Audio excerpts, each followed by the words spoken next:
Hey guys, so I just wanted to share this new conception I've been working with the last couple of days, which inspired me to make the jams that are probably up the same day as today. So this is kind of complementary to that. But I've come up with like a totally different way of thinking about scales on the cello that I'd never thought about before. It has me playing scales with different fingerings than I've ever used before, and it's helping me play with so much more clarity. So I just wanted to share it with you. So the basic idea, you guys know you're like two-dimensional coordinate plane, right? X and Y graph. So we're basically just thinking either or in this case. Instead of doing a mixture of both shifting and string crossings, which is the typical fingerings that you're given for scales, we're going to try to play either only shifting up and down the string or playing in one position.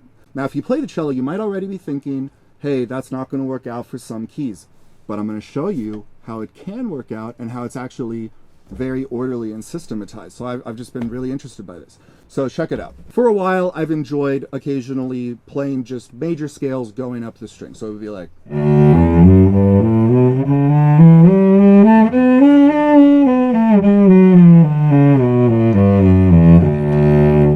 And then it's just a nice warm-up. You get your sense of like, okay, there's where all the positions are on that string. And then I would go up, you know.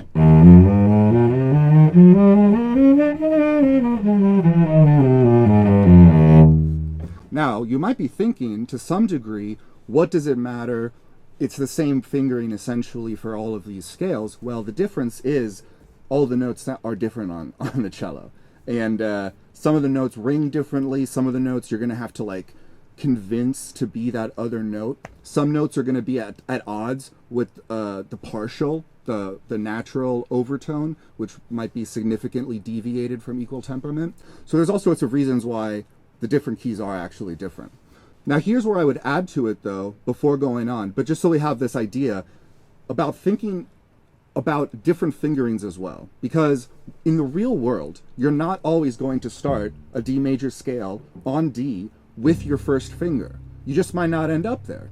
You know, on the C string D, it's just as reasonable to assume that we might start on 2. And if we start on 2, then we're going to end up on the F sharp on 1 instead of the G on 1. So let's see how that changes it.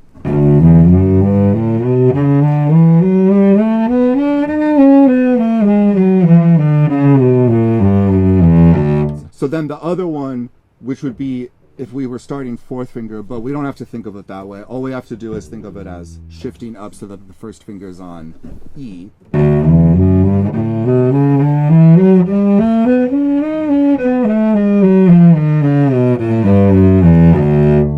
And personally, I don't really like... Oh yeah, so you might notice too, like I come down the main way, but it's just if you find yourself going up, so it is good to just practice it in all the different variations. That's the whole point of this. And like, I think it's a mistake to do the 2-3 thing at the top there. It's like...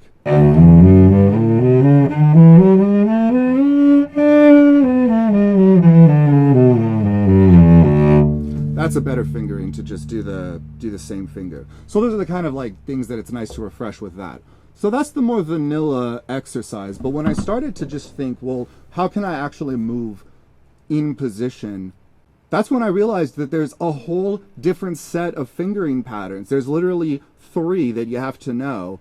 And then you can use the same fingering for any one of the root positions of any major scale. Now, because we're already trying to cover like all the chromatic steps and stuff, I don't think you have to do major and minor.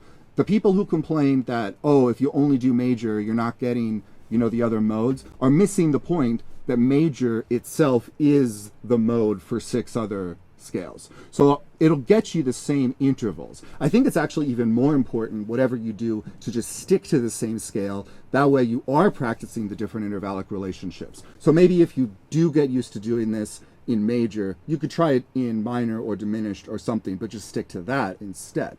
And also, when you're starting out doing this, you don't have to do the full 2 octaves. You can start with 1 octave, and that'll be plenty, even for the string crossing stuff. Build up to it. It's like a workout, you know.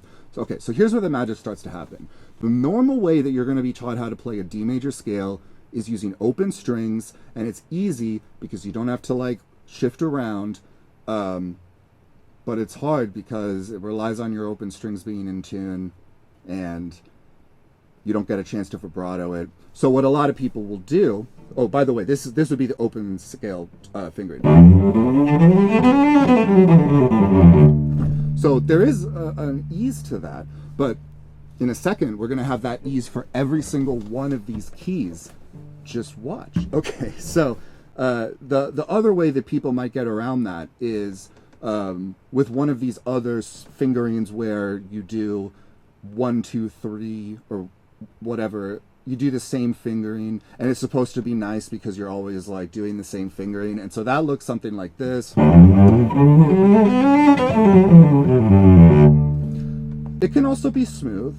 It can also be smooth, but notice what it does. It forces you to both shift and string cross, and that's where the brain can't keep up when you're trying to like improvise, especially. So, you know, that's kind of why I care about this.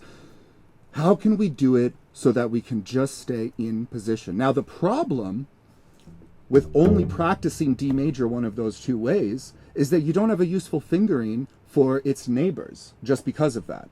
So by comparison, people generally find D flat major to be a harder key to play than either D major or C major. The reason being that you're basically taught that your one fingering is essentially the second one I showed you for D major. And again, you have to shift. I mean, I can only do that. It's annoying. It's annoying. And I've come up with a better fingering that we can also use on the D major.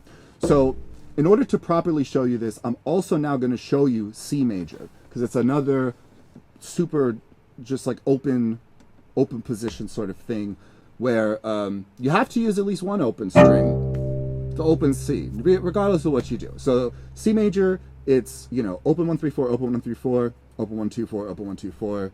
It has that ease to it. You can see I can play that one the easiest of all of them for sure. But it's almost as easy. It's basically as easy to do D flat major. I'm going to show you how, because check it out. When you go up to D flat major, every single note goes up a half step. Duh, right? But what does that mean? It means that there's no reason why we can't use the same fingering that we used in C major. The only difference is 4 of the notes are going to be different. And that's the only difference. So before, we had the crutch of the open string, and so we were missing out on the full pattern. The full pattern for positionally playing C major would be something more like this.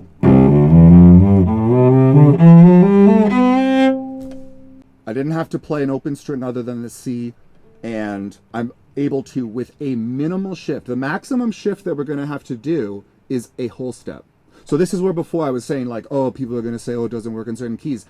It does. You just have to realize that the full pattern, sorry about that bump, the full pattern is just a little bit longer than what you were taught initially. It involves this little shift. At the end of the day, this is a big violin, and they have an extra finger that we don't. So what do we do with this? Now, what's awesome about the fingering that I just showed you is that it's a fingering that's going to work just as well if we bring it up a half step. Let's go back and think about what that C major scale looks like originally. We were able to just do 1 3 4. So now what we're going to do instead is just do that shift back to get the note instead. And it's going to be the same exact fingering, just 4 notes are different. So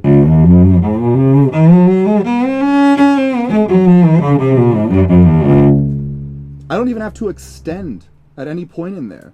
It's just as easy as C major, but you have to be able to do that whole step shift. Wow! So this opens things up, and then you do want to practice different, starting on different fingers. So this is what I was saying before. There's 3 patterns. So let's move up to a different note so that it'll be a little easier to show this. So we're going to do F major. Now normally the way that you play F major is using open strings, and it's like this. All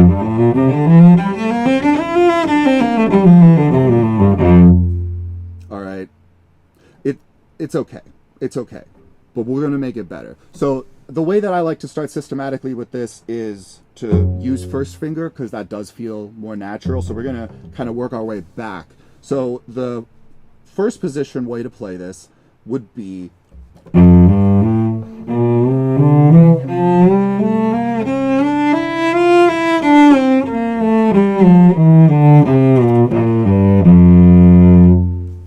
essentially a D major scale. Let me do that one more time. I was still thinking too much about the notes and not just these intervallic patterns. Let me think about the intervallic patterns.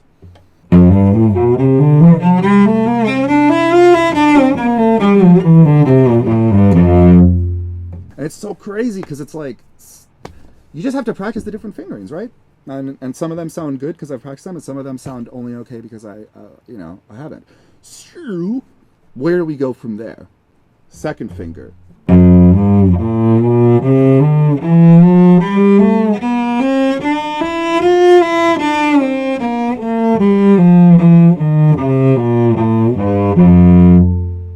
So there's a little trickiness there. I'm not gonna lie. The trickiness comes from the fact that the distance back that you have to shift on the highest string is an extra step back, and you have to do that little shift. So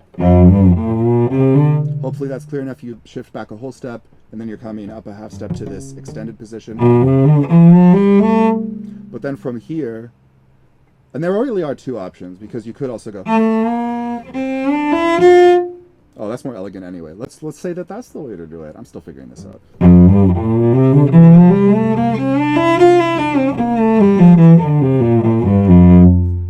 Okay, now I know that probably looks like trippy as fuck and like hard to keep track of and all of that, but I swear, the fact that it is going to be the exact same fingering for all keys makes it not that much to learn in the end. We're already 2/3 of the way through all of these patterns, excluding thumb position patterns, just, for the sake of time on this video. But check it out. The final pattern, starting on 4. The temptation is going to be, oh, God, open the G string. No, we're going to do a whole step shift, and we're going to play in position. What? Was that the same as the pattern we had just had before?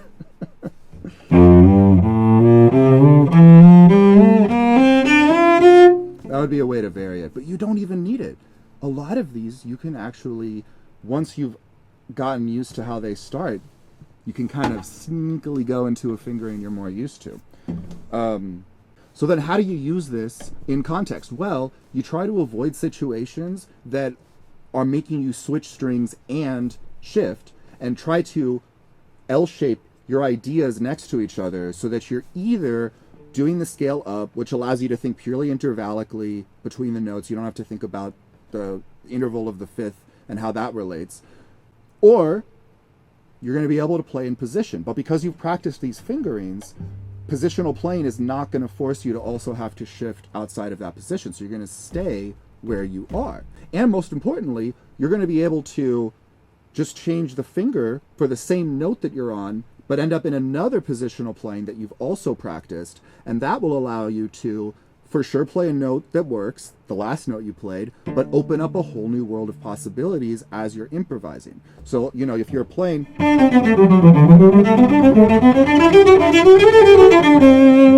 So then...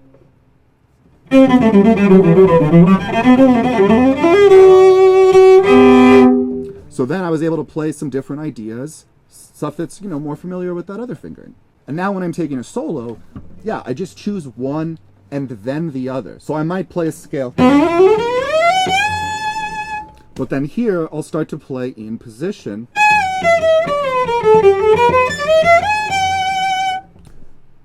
And it's a lot easier to think in that way. And then if I want to come down, I'm not going to do some weird...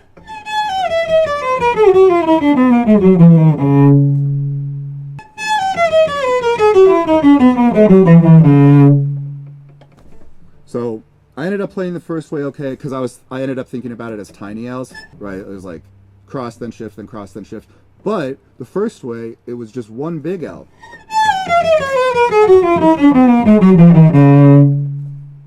And that time I did it with a different finger. But again, because after you've practiced the different iterations, really the only thing you have to think is like, oh, am I thinking intervallically up and down? Oh, or am I thinking intervallically positionally? So anyway, so that's the idea. That's the realization. Practicing these scales in with these different fingerings, because they're the fingerings that work for the scales that are like, they can't use open strings anyway. Then you can just systematically fill in all the gaps. So far, I've found it already to just be a lot easier, and this is like thinking of it a couple days ago. So yeah, let me know how you guys think about it. Obviously, just start with what you can, but yeah, let me know how it goes. All right, thanks for watching. See you in the next video. Leopard out.